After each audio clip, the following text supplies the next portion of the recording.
ఇప్పుడు సీలింగ్ ఎత్తివేయబడ్డది. దానికి జనాలు ఏమనుకుంటారంటే సీలింగ్ గ్రాట్యుటీ ఎవరికైతే సీలింగ్ వచ్చిందో అందరికీ ఎలిజిబిలిటీ ఇవ్వాలి అని చెప్పేసి మన రిప్రజెంటేషన్ స్టేట్ కమిటీ ద్వారా అని పర్చేజ్ ఆఫీసర్గా రిటైర్ అయ్యిండు. మీ అందరికి కరీంనగర్లో ఆయన బాగా తెలుసు.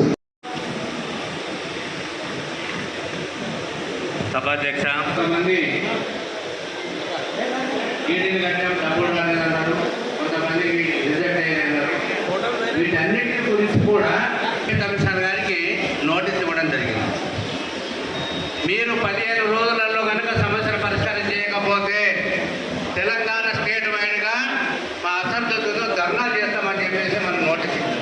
నాకు ప్రతి నెల 20-30 నాకు రావడం జరిగింది. అయినా అది సరిపోదు. తెలంగాణ రాష్ట్రంలో 34,000 మంది రిటైర్ అయిన ఉద్యోగులకు హయ్యర్ పెన్షన్స్ ఉన్నాయి.